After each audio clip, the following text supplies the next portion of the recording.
Gold, trusted gold buyers. మీరు తాకట్టు పెట్టిన బంగారాన్ని విడిపించి ఈ రోజు ఉన్న మార్కెట్ ధరకు కొనబడను.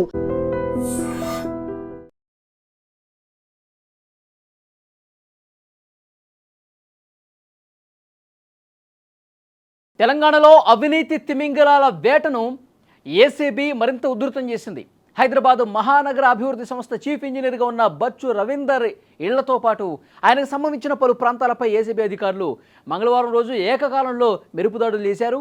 ఆదాయానికి మించినటువంటి ఆస్తుల కేసులో కొంత సమాచారం అధికారులకు చేరేసరికి వెంటనే కొన్ని బృందాలు ఆయన ఆఫీసు, ఇళ్లలో, బంధువుల ఇళ్లలో సోదాలు జరిపినటువంటి పరిస్థితుంది. ఏసీబీ సిటీ రేంజ్ 1 బృందాల ఆధ్వర్యంలో మంగళవారం తెల్లవారుజాము నుంచే ఈ సోదాలు అనేవి ప్రారంభమయ్యాయి. హైదరాబాద్ నానక్రామ్గూడలోని అత్యంత విలాసవంతమైన సుమధుర ఆక్రోపోలిస్ అపార్ట్మెంట్లోని రవీందర్ నివాసంతో పాటు హైదరాబాద్ పరిసర ప్రాంతాల్లో కూడా ఆయన బంధువులు, సన్నిహితులకు సంబంధించి మొత్తం 12 ప్రాంతాల్లో ఒకేసారి అధికారులు రంగంలోకి దిగి తనిఖీలు చేసినటువంటి పరిస్థితుంది. హెచ్ఎండిఏలో కీలక బాధ్యతల్లో ఉన్న ఈ అధికారి గత కొంతకాలంగా పెద్ద ఎత్తున అక్రమార్జనకు పాల్పడినట్టు ఏసీబీకి ఇన్ఫర్మేషన్ ఉంది. పక్కా సమాచారంతోనే ఈ ఆధారాలతో వాళ్ళు సోదాలు చేసిన పరిస్థితి ఉంది. అయితే ఈ సోదాల సందర్భంగా ఏసీబీ అధికారులు భారీగా అక్రమాస్తులను గుర్తించినట్టుగా తెలుస్తోంది.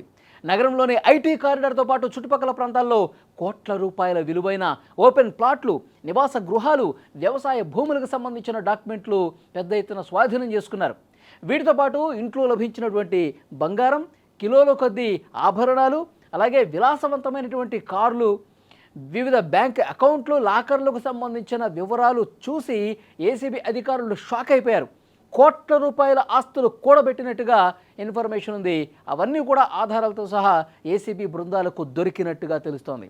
ఇక హెచ్ఎండిఏలోని ప్లాట్ల లేఅవుట్ అనుమతులు ఇవ్వటం కావచ్చు, జోనింగ్లో మార్పులు చేయటం, పెద్ద పెద్ద ప్రాజెక్టుల టెండర్లు కేటాయింపుల్లో రవీందర్ తన చేతి వాటాన్ని చాలా బలంగా చూపించాడన్న పేరుంది.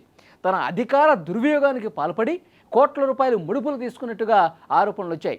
ప్రభుత్వ రికార్డుల ప్రకారం ఆయనకున్న ఆదాయానికి, ప్రస్తుతం ఆయనకు వచ్చినటువంటి ఆయన దగ్గర ఉన్నటువంటి ఆస్తులకి, ఆ కార్లు కావచ్చు, బంగారం కావచ్చు, భూములు కావచ్చు, ఇవన్నీ చూసి ఆయన ఆస్తికి దీనికి ఎక్కడ పొంతన కుదరటంలా.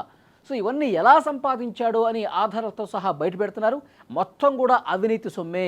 లంచాలకు అలవాటుపడి టెండర్లు కావాలంటే లంచం కావాలి, ఏదైనా పని కావాలంటే లంచం కావాలి, సామాన్యులు ఏదైనా పని చేసి పెట్టాలన్నా లంచం తీసుకుని కోట్ల రూపాయలు ఆర్జించినట్టుగా అంచనా వేశారు ఏసీబీ అధికారులు. ఇక ఇటీవలి కాలంలో తెలంగాణలో బడా అధికారులను టార్గెట్ చేస్తూ ఏసీబీ వరుస దాడులు చేస్తున్న విషయం తెలిసిందే. ఈ క్రమంలోనే హెచ్ఎండిఏ చీఫ్ ఇంజనీర్ స్థాయి అధికారి నివాసాల మీద దాడులు జరగడం ప్రభుత్వ వర్గాల్లో ప్రస్తుతం తీవ్ర చర్చనీయాంశంగా మారింది. సోదాలు ఇంకా కొనసాగుతున్నట్టుగా తెలుస్తోంది. రవీందర్తో పాటు ఆయన బినామీల పేరిట ఉన్నటువంటి ఆస్తుల పూర్తి వివరాలను కూడా సేకరించినటువంటి అనంతరం నిందితుడి మీద చట్టపరమైనటువంటి చర్యలు తీసుకుంటామని ఏసీబీ అధికారులు చెప్తున్నారు. తెలంగాణలో గత కొద్ది రోజులుగా పరిస్థితి మనం చూస్తున్నాం. పెద్ద స్థాయిలో అవినీతి అధికారుల చిట్టాను కూపిలాగుతున్నారు.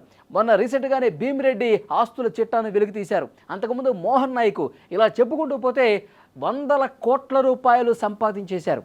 వాళ్ళు తమ సర్వీసు ముగుస్తున్నటువంటి టైంలో మొత్తం ఈ కోట్ల రూపాయలు కూడబెట్టేసుకుని బినామీల పేరు మీద వాటిని ట్రాన్స్ఫర్ చేసేసుకుని ఏమీ తెలియనట్టుగా వాళ్ళు అమాయకుల్లాగా కనిపిస్తున్నారు. కానీ అధికారులు నిశితంగా గమనిస్తున్నారు. తెలంగాణ ప్రభుత్వంలో ఉన్నటువంటి ఏసీబీ అధికారులు చాలా క్లియర్గా వాళ్ళకి పక్కా సమాచారం తీసుకొని కొద్ది రోజులుగా వాళ్ళ మీద నిఘా పెట్టి వాళ్ళ సంబంధించిన పూర్తి సమాచారం తెప్పించుకుని ఇది పక్కా అయితేనే ఇతను భారీగా అవినీతి చేశాడు, అతిపెద్ద అవినీతి తిమింగలం అని చెప్పి వాళ్ళు భావిస్తేనే వెంటనే కొన్ని బృందాలు ఏర్పాటు చేసుకొని వాళ్ళొక ప్లాన్ గీసుకొని పలానా రోజు ఉదయం నుంచే, ఎందుకంటే తనిఖీలు చేసేటప్పుడు డైరెక్ట్గా వాళ్ళ ఇంటికి మాత్రమే వెళ్ళరు, ఎందుకంటే బినామీలు ఉంటారు. ఎక్కడ పడితే ఇవన్నీ తనిఖీలు జరుగుతాయి, ప్రభుత్వ అధికారుల మీద ఏసీబీ కన్నుంటుందని వాళ్ళకు కూడా ఐడియా ఉంటుంది. కాబట్టి వాళ్ళు ట్రాన్స్ఫర్లు చేసేస్తూ ఉంటారు.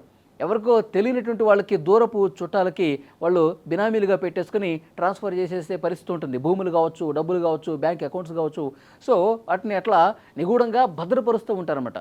సో వాటన్నింటికి సంబంధించిన ఇన్ఫర్మేషన్ తీసుకోవడానికి అధికారులకు కొంత సమయం పడుతుంది. సో నెల రోజులైనా 2 నెలలైనా పక్కా అనుకున్న తర్వాతే, పక్కా ఇన్ఫర్మేషన్ వాళ్ళకి వచ్చిన తర్వాతే ఎన్ని కోట్ల రూపాయలు ప్రజాధనం, ప్రభుత్వ ధనం దోచేశాడో ఆ ఇన్ఫర్మేషన్ తీసుకునే వెంటనే ఉదయం నుంచి 10 బృందాలు రంగంలోకి దిగి ఇక్కడ హైదరాబాద్తో పాటు వాళ్ళ సొంత గ్రామమైనటువంటి అక్కడ వాళ్ళ బంధువులు, తర్వాత ఇక్కడ ఆఫీసులో అన్ని చోట్ల కూడా ఏకకాలంలో సోదాలు చేసి కోట్ల రూపాయల అవినీతి చిట్టాను ఈరోజు వెలుగులోకి తీసుకొచ్చారు.